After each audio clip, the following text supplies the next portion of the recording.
یہ انجینئر ہمیں للکارتا ہے. چنگے تو مشورے پہ دینا ہے. تو بتا قرآن و سنت کے مطابق میں کس کے ساتھ ہوتا. یہ مرزا منگول مجھے کہہ رہا ہے تو بتا.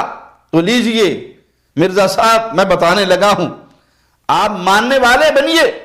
اگرچہ آپ خود اپنے بارے میں اپنی زبان سے بتا چکے ہیں کہ جب آپ معاویہ رضی اللہ عنہ کے بارے میں بقول آپ کے پردہ رکھتے تھے اس وقت بھی آپ کو سب معلوم تھا، لیکن حالات سازگار بنانے کے لیے آپ بیان نہیں کرتے تھے.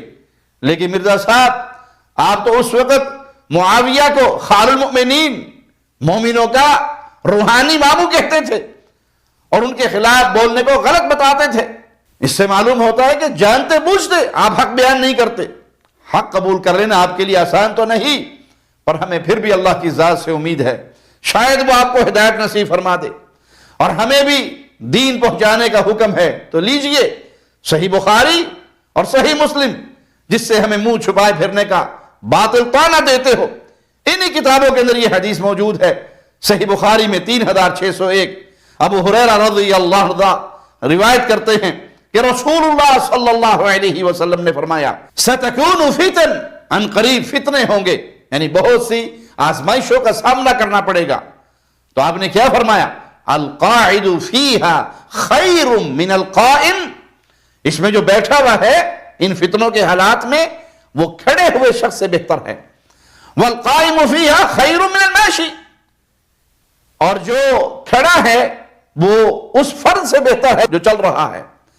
والماشی فیہا خیر من الساعی، اور چلتا ہوا شخص دوڑنے والے سے بہتر ہوگا. فتنوں کے ان حالات میں بیٹھا ہوا شخص کھڑے ہوئے سے بہتر، کھڑا ہوا چلنے والے سے بہتر، چلنے والا دوڑنے والے سے بہتر.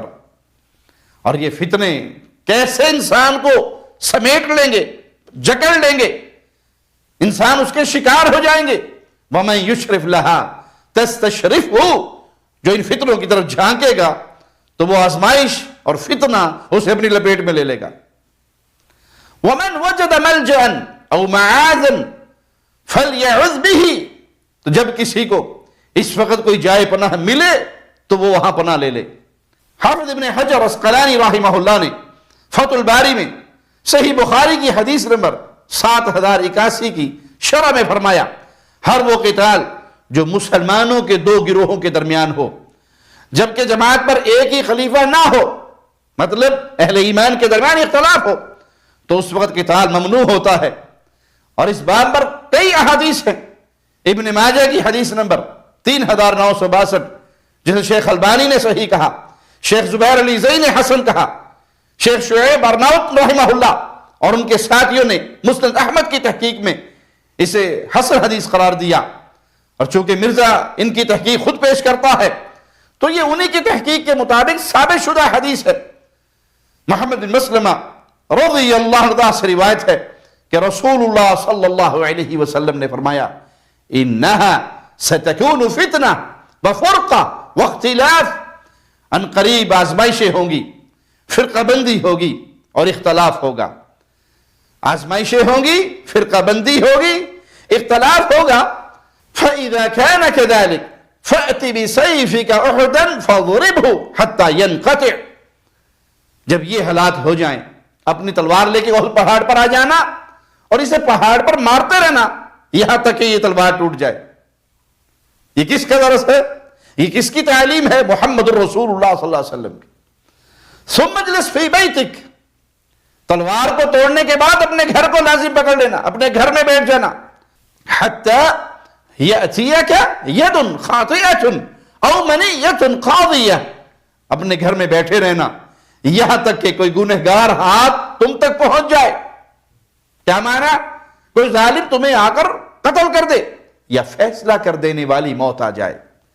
پھر محمد بن مسلمہ رضی اللہ عنہ نے فرمایا فقد وقعت وفعلت ما قال رسول اللہ صلی اللہ علیہ وسلم، بس یقیناً وہ آزمائش واقع ہوئی اور میں نے وہی کیا جو رسول اللہ صلی اللہ علیہ وسلم نے فرمایا تھا. یہ ہے سنت، یہ ہے احادیث جن کی وجہ سے ہم نے کہا تھا کہ اگر دل میں ایمان ہوتا تو یہ بھی کہا جا سکتا تھا کہ اگر ہم اس وقت ہوتے تو ان صحابہ کی اقتداء کرتے جن صحابہ نے دونوں فریقوں میں سے کسی کا ساتھ نہیں دیا بلکہ سائڈ پہ ہو گئے۔ اب رہا معاملہ غیر جانبدار نیوٹرل رہنے والے صحابہ رضوان اللہ علیہم اجمعین کا، تو ان کے خلاف مرزا نے جو غلاظت نکالی اور اپنے اس ڈائلاگ پر جناب اتراتے پھرتے ہیں، پھولے نہیں سماتے، انشاءاللہ اس کا جواب ہم آگے دیں گے، انتظار فرمائیے، ابھی کہنے کو بہت کچھ باقی ہے۔ اللہ سے دعا ہے اللہ ہمیں حق کہنے والا، حق سننے والا، حق سنانے والا، حق ماننے والا، حق پر عمل کرنے والا اور اہل حق کے ساتھ ہمیشہ رکھے، اس حال میں زندہ رکھے کہ رب کی وحدانیت کا پیغام لوگوں تک پہنچا رہے ہوں، رسول اللہ صلی اللہ علیہ وسلم کی رسالت اور آپ کی ختم نبوت کا پیغام لوگوں تک پہنچا رہے ہوں، پیارے نبی صلی اللہ علیہ وسلم کے اہل بیت کی عزت اور آپ کے صحابہ کی عزت کے جھنڈے لہرا رہے ہوں، دین اسلام کی نوکری چاکری کرتے ہوئے، اللہ کے اس دین کی خدمت کرتے ہوئے یہ زندگی گزار رہے ہوں، اور جب موت آئے تو اس حال میں آئے کہ اللہ ہم سے راضی ہو، ہم اپنے اللہ سے راضی ہو۔ اقول قولی ھذا واستغفر اللہ لی ولکم ولسائر المسلمین۔